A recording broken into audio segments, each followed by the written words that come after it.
नमस्कार, आप देख रहे हैं न्यूज 18। मैं हूं आपके साथ मेनका चौधरी और इस वक्त खबर मुजफ्फरनगर से, जहां पर पुलिस और बदमाशों के बीच एनकाउंटर हुआ है। एनकाउंटर में अजय उर्फ अजयवीर नाम का एक बदमाश ढेर हो गया है। बदमाश के पास से बाइक और विदेशी पिस्टल बरामद की गई है। यह एनकाउंटर बुढ़ाना कोतवाली क्षेत्र में हुआ। बदमाश पर 25,000 रुपए का इनाम था, जिस पर 20 आपराधिक मुकदमे दर्ज हैं। और एनकाउंटर के दौरान ये खबर आ रही है कि बदमाश ढेर हो गया है। पुलिस और बदमाशों के बीच मुठभेड़ हुई है। एक पुलिसकर्मी भी जख्मी हुआ है।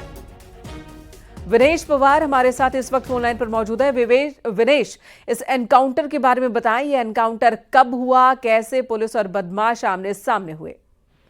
देखिए, जब मुठभेड़ हुई है उस समय की बात है, जब बुढ़ाना कोतवाली क्षेत्र में पुलिस गश्त कर रही थी और तभी बाइक सवार संदिग्ध जब आते देखे तो पुलिस ने उनको रोकने का प्रयास किया, जिसके बाद बाइक सवारों ने पुलिस पर फायरिंग कर दी। और पुलिस ने भी जब जवाबी फायरिंग की तो उसमें एक जो बाइक सवार बदमाश था उसको गोली लगी, जिसको अस्पताल ले जाया गया, जहां पर उसको मृत घोषित कर दिया गया। बाद में जब पुलिस ने विनेश, डॉक्टर्स इस मौत के पीछे की वजह क्या बता रहे हैं? क्या गोली लगने से उसकी जान गई है या कोई और वजह भी? गोली शरीर के किस हिस्से में लगी? जी हाँ, बिल्कुल, गोली लगने से ही मौत हुई है। और बाकी जो गोली लगी है, कितनी गोली लगी है, वो तो पोस्टमार्टम के बाद ही स्पष्ट होगा। लेकिन जो बदमाश ढेर हुआ है वो पुलिस की गोली से ही हुआ है। जब मुठभेड़ हुई थी तो पुलिस ने भी जवाबी फायरिंग की थी और वही गोली बदमाश को लगी, जिसके बाद उसे अस्पताल ले जाया गया, जहां पर मृत घोषित कर दिया गया। इस बदमाश के पास से एक विदेशी पिस्टल भी बरामद की गई है, एक तमंचा बरामद हुआ है, एक बाइक बरामद हुई है। और ये जो बदमाश है, इसका नाम अजय है, अजय उर्फ अजयवीर बदमाश है, जिसके खिलाफ 20 मुकदमे दर्ज है, जबकि 4 ऐसे मुकदमे जिनमें अभी वांछित चल रहा था। बेहद शातिर बदमाश है। और आपकी जानकारी के लिए बता दूं कि अजय के साथ उसका कोई दोस्त भी था, कोई साथी भी था? देखिए, आज सुबह भी एक मुठभेड़ हुई थी मुजफ्फरनगर में, जिसमें 8 बदमाश पुलिस ने गिरफ्तार किए थे, जिसमें 4 बदमाशों को गोली लगी थी।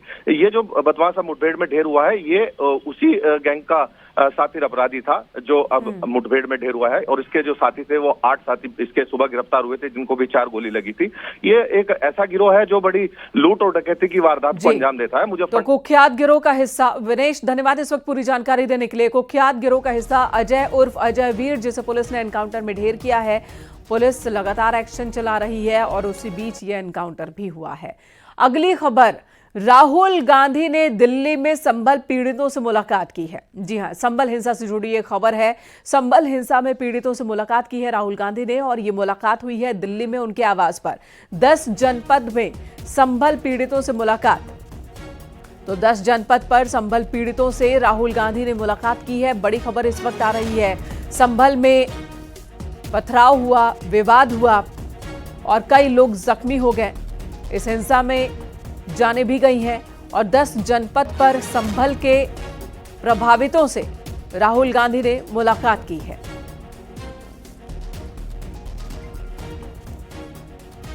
तो 24 नवंबर को संभल में हिंसा भड़क उठी थी, खूब पथराव हुआ था। मुस्लिम संगठनों की ओर से पुलिस टीम पर हमले किए गए थे और इस बीच हिंसा में कई लोग जख्मी हुए, कई लोगों की मौत हुई है। और इसी हिंसा के प्रभावितों से मुलाकात राहुल गांधी ने की है दिल्ली में। फराह हमारे सहयोगी इस वक्त हमारे साथ मौजूद हैं। फराह, ये मुलाकात कब हुई है? कितने लोग मिलने पहुंचे थे राहुल गांधी से? देखिए, अभी मुलाकात जारी है और 10 जनपद पर ये मुलाकात हो रही है। और जानकारी के अनुसार ये बताया जा रहा है कि बिलाल, रुमान, अयान और कैफ के परिवार वालों को कांग्रेस नेता रिजवान कुरैशी, सचिन चौधरी और प्रदीप नरवाल संभल से दिल्ली लेकर आए हैं। और मुलाकात जो है वो जारी है, क्योंकि देखिए बीते दिनों हमने देखा था कि संभल जाने के लिए प्रयास किया गया था। राहुल गांधी खुद प्रियंका गांधी के साथ जा रहे थे, लेकिन उन्हें जाने नहीं दिया गया था। गाजीपुर बॉर्डर पर रोक दिया गया था। उसके बाद जो है वो कांग्रेस नेता जो है वो खुद लेने पहुंचे हैं और जो हिंसा में जो 4 युवक जो मारे गए उनके परिवार वालों से वो बात करें, क्योंकि उनका शुरू से यही कहना था कि एक बार मैं जाना चाहता हूँ, परिजनों से मिलना चाहता हूँ और वो जिस पीड़ा में है उनका दर्द सुनना चाहता हूँ, उनके साथ क्या क्या हुआ है। तो अब जो है उनकी मुलाकात हो रही है। परिवार बाकायदा यहाँ मौजूद है और 10 जनपद पर ये मुलाकात जारी है। तो जो 4 युवक जिनकी मौत हुई थी, उनके जो परिवार वाले हैं, उन सबसे वो मुलाकात कर रहे हैं। ठीक है फरहा, तो धन्यवाद इस वक्त पूरी जानकारी देने के लिए। तो संभल हिंसा में मृतकों के परिजनों से राहुल गांधी की मुलाकात दिल्ली में हो रही है। संभल जाने की कोशिश राहुल गांधी ने बीते दिनों की थी, लेकिन फिलहाल वहां पर प्रशासनिक एक्शन की वजह से किसी भी नेता के प्रवेश पर पाबंदी है। राहुल गांधी तब गाजीपुर बॉर्डर से ही लौट आए थे और अब स्थानीय कांग्रेस नेता संभल पीड़ितों को लेकर दिल्ली पहुंचे हैं। राहुल गांधी से ये मुलाकात 10 जनपद पर हो रही है। बरेली से खबर, जहां एक प्लाईवुड के दुकान में भीषण आग लग गई, लाखों का सामान जल गया। सूचना के बाद मौके पर टीम पहुंची। फायर ब्रिगेड की टीम ने कड़ी मशक्कत के बाद आग पर काबू पाया, लेकिन तब तक दुकान में रखा सारा सामान जल गया था। इज्जत नगर के खजुरिया घाट की यह घटना है। आग की वजह शॉर्ट सर्किट मानी जा रही है।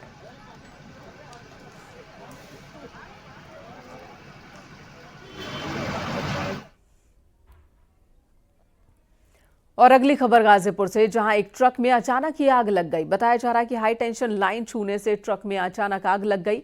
हाईवे निर्माण के दौरान ट्रक से मिट्टी गिराते समय यह हादसा हुआ है। भुड़कुड़ा इलाके के गोविंद जखनिया का मामला है। आग की चपेट में आकर ट्रक पूरी तरह से जल गया। गनीमत रही कि हादसे के वक्त ड्राइवर ट्रक से बाहर आ गया और उसकी जान बच सकी।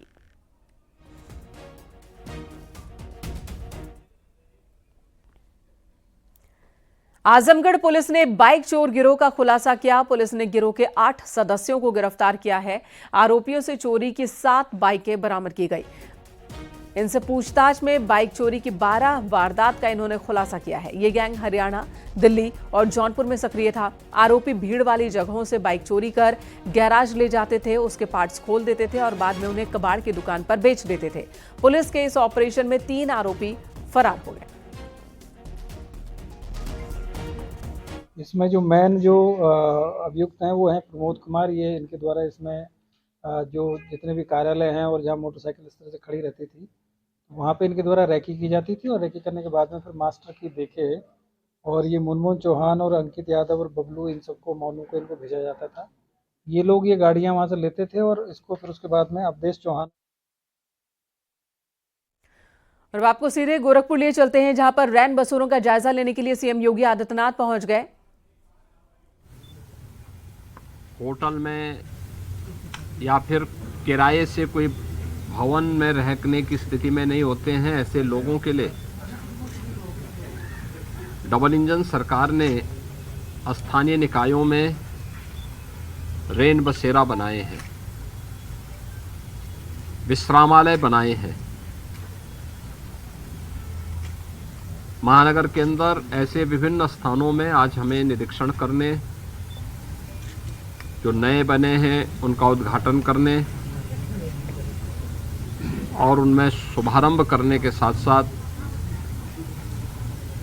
भीषण सर्दी जो आने वाली है, इसमें लोगों का बचाव के लिए उचित प्रबंधन हो सके, इसका निरीक्षण करने के साथ ही जरूरतमंद लोगों को स्थानीय जनप्रतिनिधि, माननीय सांसद, माननीय विधायक, महापौर, पार्षद और अन्य सब के साथ मिलकर के आज कंबल वितरण के एक कार्यक्रम के साथ भी हम जुड़े हैं।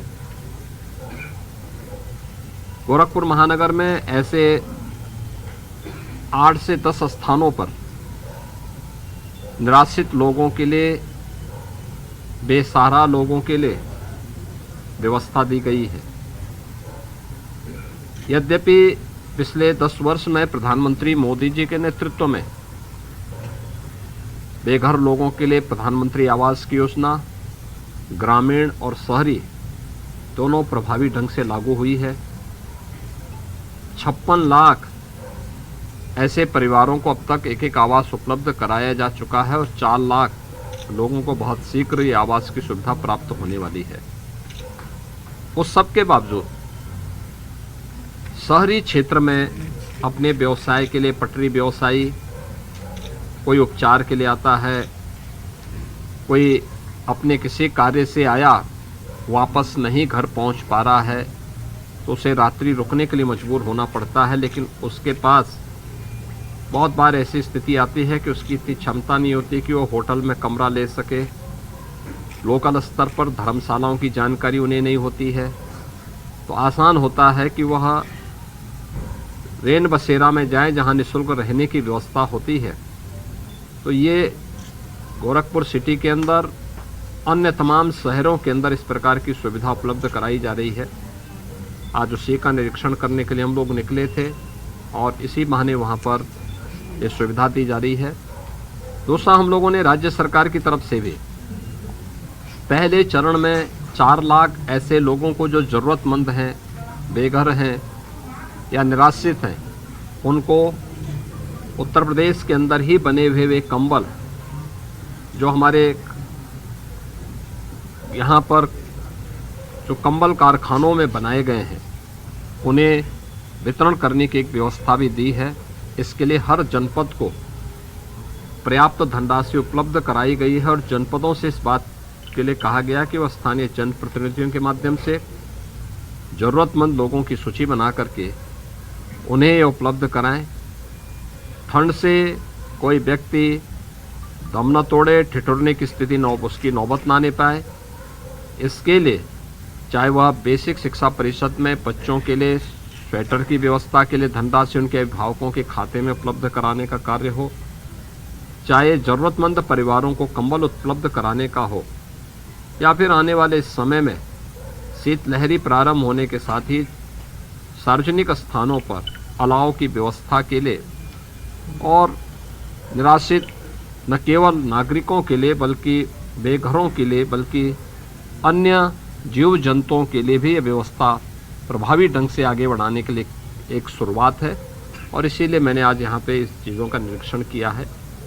मुझे अच्छा लगा कि प्रशासन पहले से ही इसके बारे में जो अब सरकार से प्राप्त निर्देश हैं उनका प्रभावी ढंग से उन्होंने लोकल स्तर पर जनप्रतिनिधियों के साथ मिलकर के प्रभावी क्रियान्वयन किया है और मुझे विश्वास है कि भीषण शीतलहरी में हम हर बेघर को, ज़रूरतमंद को भीषण शीतलहरी में बचाने में सफल होंगे।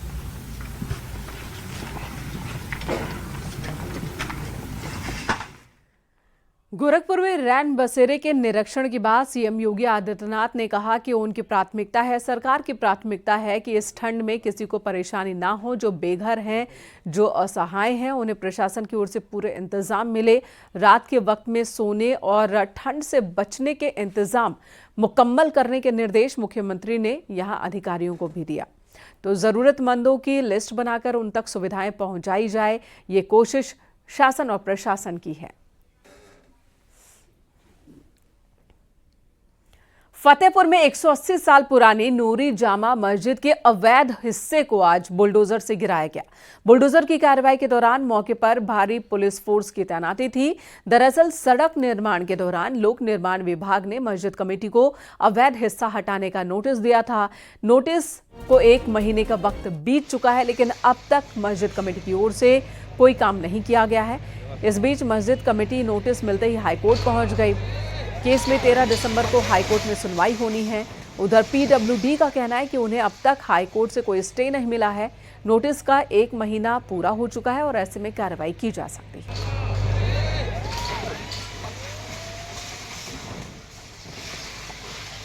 यूपी के फतेहपुर जिले में एक बार फिर से बुलडोजर का एक्शन हुआ है। मैं बता देना चाहता हूँ, ये फतेहपुर का ललौली थाना क्षेत्र का कस्बा है, जहाँ ये देख सकते हैं कितना सकरा रोड है और इस सकरे रोड में लगातार जाम लगता था। जिस जाम की समस्या से निपटने के लिए पीडब्ल्यूडी विभाग ने अतिक्रमण हटाओ अभियान जारी किया था, जिस अतिक्रमण को हटाने के तहत ये एक नूरी जामा मस्जिद है जो 180 साल पुरानी मस्जिद है, जिसको आज ध्वस्त किया गया है। कारण ये है कि 17 अगस्त 2024 को पीडब्ल्यूडी विभाग ने इस मस्जिद की कमेटी को एक नोटिस जारी किया था, जिस नोटिस के तहत ये कहा गया था कि 180 स्क्वायर फीट की जगह दिखा दें कि जहां पर ये अतिक्रमण करके मस्जिद का निर्माण कराया गया था। जिस नोटिस के तहत इस कमेटी के लोगों ने हाई कोर्ट में अपील की थी और हाई कोर्ट अपील में 7 दिसंबर की तारीख लगी थी, लेकिन वो तारीख किसी कारणवश टल गई, जिसकी सुनवाई 13 दिसंबर को होनी थी। जिस सुनवाई के तहत उससे पहले जिला प्रशासन ने और पीडब्ल्यूडी विभाग ने अब बुलडोज़र के तहत कार्रवाई की है और जो अवैध मस्जिद का एक हिस्सा था उसको पूरी तरीके से ध्वस्त कर दिया गया है। वहीं पर जिला प्रशासन की बात की जाए तो सुरक्षा के कड़े इंतजाम किए गए हैं। आरएफ की टीम, 5 सीओ और भारी पुलिस बल तैनात किया गया है। जौनपुर में अटाला मस्जिद के पास सुरक्षा बढ़ा दी गई है। सीओ समेत भारी पुलिस फोर्स मौके पर तैनात है। पुलिस फोर्स ने इलाके में गश्त भी की और लोगों से शांति कायम रखने की अपील की है। दरअसल आज ही जौनपुर जिला कोर्ट ने अटाला मस्जिद के सर्वे के आदेश दिए हैं। 16 दिसंबर को अब सुनवाई होनी है और सर्वे की तारीख, रूपरेखा तय होगी तब। आपको बता दें, स्वराज वाहिनी एसोसिएशन ने अदालत में एक याचिका दाखिल की है। जौनपुर की अटाला मस्जिद को अटाला देवी का मंदिर बताया है, जिसमें हिंदू पक्ष को पूजा करने की इजाजत मांगी गई है।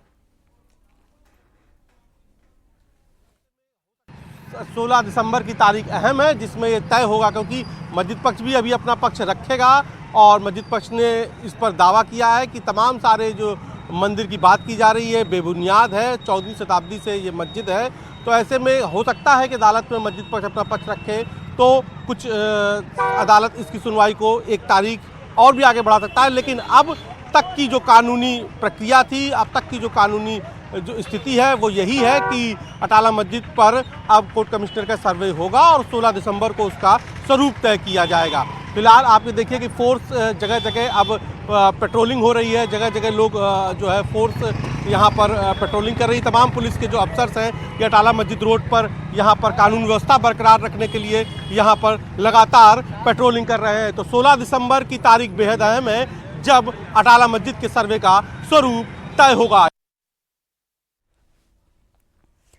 अदालत ने तो अटाला मस्जिद के सर्वे को मंजूरी दे दी, लेकिन जौनपुर की जनता क्या सोचती है, न्यूज़ 18 ने लोगों से जानने की कोशिश की है। देखिए सहयोगी उपेंद्र द्विवेदी की ये रिपोर्ट। मैं जौनपुर की अटाला मस्जिद के पास एक चाय की दुकान पर हूँ। सामने अटाला मस्जिद है और ये जो रोड है यहाँ पर चाय की दुकान है। यहाँ बहुत सारे लोग हैं और उनसे चर्चा भी करते हैं कि इस वक्त अब संभल के बाद आपके जौनपुर की अटाला मस्जिद भी चर्चा में आ गई है। वहाँ पर भी सर्वे की बात हो गई है। सामने कोर्ट ने कहा है कि उस आदेश हो गया है। अब उस पर 16 दिसंबर को सुनवाई है, जिस पर उसका स्वरूप तय होगा, कब होगा, कैसे होगा सर्वे। क्या सोचते हैं आप लोग जौनपुर के लोग? क्या नाम है आपका? अभिषेक सोनी नाम हमारा। हाँ, अभिषेक। जो सरकार का फैसला है, जो कोर्ट आदेश करेगी वही हम लोग मान, सब हमारी पब्लिक पूरी उसी पर डिपेंड कर रही है हर चीज़। अभिषेक, एक अहम बात हो जाती है कि जो मुस्लिम पक्ष है, मस्जिद पक्ष, वो ये कह रहा है कि ये 14वीं शताब्दी की से यहाँ पर नमाज होती आई है मस्जिद है। मंदिर पक्ष कह रहा है 11वीं शताब्दी के बाद ही यहाँ पर मंदिर था, अटाला मंदिर था। आपको क्या लगता है, क्या सुना है आपने, मंदिर था वहाँ या मस्जिद था? सर हमने तो ऐसा कुछ अभी सुना नहीं। 13वीं 12वीं बहुत शताब्दी दूर की बात है। अब भाई जो पेपर मेंटेन वो लोग किए होंगे अदालत में, वही आपने सुना क्या वहाँ मंदिर था? नहीं, ये हम कन्फर्मेशन नहीं बता सकते। अच्छा अच्छा जी, तो बिल्कुल और भी हम लोगों से बात कर लेते हैं। जी, क्या नाम है आपका? हमारा नाम अनिल कुमार सर। अनिल जी, क्या है वहाँ पर, मंदिर है या मस्जिद है? इसके बारे में कुछ नहीं कह सकते सर, ये हम लोग के दादा के ज़माने का है मैटर। जो कोर्ट फैसला करेगी वही मान्य है। सर्वे होना चाहिए? सर्वे होना चाहिए, सर्वे तो होना सर, जो अब सर्वे का आदेश हो गया अटाला मस्जिद में, कुछ चीज़ें ऐसी हैं कि जो सरकार के ऊपर छोड़ी जाती है, तो सरकार अपना फैसला करे। आपके ऐसे एक आम जौनपुर के वासी साहब, सर्वे होना चाहिए, उससे सच्चाई सामने आ जाएगी। सच्चाई सामने क्या आएगी जो है वो सरकार जानेगी, जनता को क्या पता। हम लोग पैदा ही नहीं होते तक कब की बनी हुई है। तो आपने क्या सुना, वहाँ मंदिर था, अटाला मंदिर था? ये कैसे मैं बता दूं? मैं बचपन से तो जो देख रहा हूँ वही देख रहा हूँ, मंदिर है कि मस्जिद है, अब मैं क्या जानूँ। धन्यवाद जी, क्या था वहाँ, मंदिर है या मस्जिद है? वो कह रहे हैं मंदिर पक्ष वहाँ 11वीं शताब्दी के बाद से ही मंदिर था, उसको तोड़ के मस्जिद बनाई गई। मस्जिद कह रहा है कि वहाँ 14वीं शताब्दी से नमाज हो रहा है। आपको लगता है सर्वे होना चाहिए? हाँ होना चाहिए। सर्वे होना चाहिए? हाँ होना चाहिए, उससे सच्चाई सामने आ जाएगी। पता तो चल ही जाएगा। फिर भी आपने क्या सुना है, अपने बुजुर्गों से कुछ सुना है कि वहाँ मंदिर था क्या पहले? हाँ था पहले, तभी नहीं सब लोग गए थे। जी जी जी, वहाँ मंदिर था। क्या नाम है आपका? मोहम्मद इसाक। जी, मोहम्मद इसाक। इरशाद भाई, ये बताइए, वहाँ पे वो लोग कह रहे हैं कि मस्जिद हमारी 14वीं शताब्दी से है, वो कह रहे हैं कि मंदिर 11वीं शताब्दी से है, सर्वे का आदेश हो गया। आप क्या सोचते हैं? अब हम कैसे बताएं आपको भाई? अब नहीं, आप मतलब क्या सोचते हैं, होना चाहिए सर्वे? अब भाई कैसे हम क्या कहेंगे, हम सर्वे होगा नहीं होगा। खबर लखीमपुर से, जहां पर बिजली के खंभों में कई बॉक्स टांगे गए हैं जिसमें लोगों से कांग्रेस को चंदा देने की अपील की गई है। ये बॉक्स इलाके में अब चर्चा का विषय बन गए हैं। बॉक्स के बाहर जो पोस्टर लगा है उसमें लिखा है कि भारत जोड़ो अभियान के तहत कांग्रेस लोगों को न्याय दिलाएगी और इसके लिए जन सहभागिता की जरूरत है। सवाल यह है कि चंदा अभियान के लिए जो बॉक्स लगाए गए हैं वो सरकारी बिजली के खंभों में बांधे गए हैं। वहीं इन चंदा पेटियों को लेकर प्रशासन अब जांच की बात कह रहा है।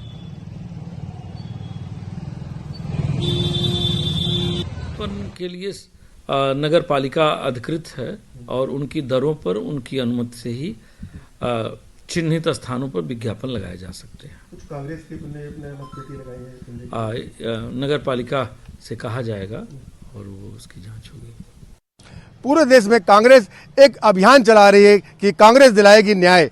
लखीमपुर खीरी के हम कचहरी में खड़े, आप मेरे पीछे एक पेटी देख सकते हैं जिसमें कांग्रेस ने चंदा जमा करने के लिए अपनी पेटी लगाई है। सबसे खास बात यह है कि ये पेटी उन सरकारी खंभों पे लगाई गई है जो कचहरी के अंदर लगे हुए हैं। कांग्रेस ने सरकारी खंभों पर अपना विज्ञापन का बोर्ड और पेटी लगा दी है जिसमें चंदा जमा करे। कहीं ना कहीं बड़ा सवाल उठता है कि किस तरीके से कांग्रेस ने न्याय को और जो भी कानून है उनको दरकिनार कर इस तरह की पेटी लगाई है जिसमें साफ तौर पर लिखा हुआ है, खड़गे जी की फोटो लगी हुई है, राहुल गांधी की फोटो लगी है, इसमें लिखा है कि चंदा डालने के लिए भी लोगों से अपील की गई है। और कहीं ना कहीं ये सवाल जरूर उठता है कि ऐसे किस तरीके से सरकारी उपक्रम के ऊपर ये मतपेटियां लगाकर किसके आदेश पर इनको लगा के चंदा जमा किया जा रहा है। Manoj Sharma, news 18, Lakhimpur Kheri. CUET UG 2025 में कई अहम बदलाव, छात्रों के लिए नए नियम लागू किए जाएंगे। CUET UG परीक्षा केवल CBT मोड पर ही होगी। पहले परीक्षा के कुछ हिस्से ऑफलाइन होते थे, अब पूरी परीक्षा ऑनलाइन ली जाएगी। CUET UG परीक्षा 1 घंटे की होगी और एक साथ अधिकतम 5 विषय की परीक्षा दी जा सकेगी। तो कई बदलाव किए गए हैं। CUET UG परीक्षा में नियमों में बदलाव का नोटिस जारी कर दिया गया है। अब पूरी तरह से ऑनलाइन होंगी ये परीक्षाएं।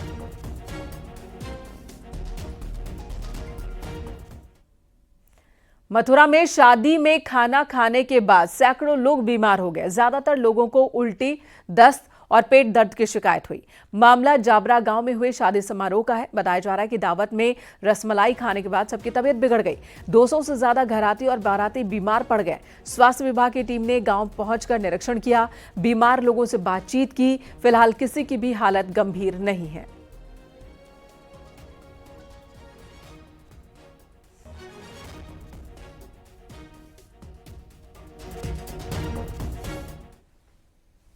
यहां रुकेंगे एक ब्रेक के लिए। खबरें ब्रेक के बाद भी जारी हैं।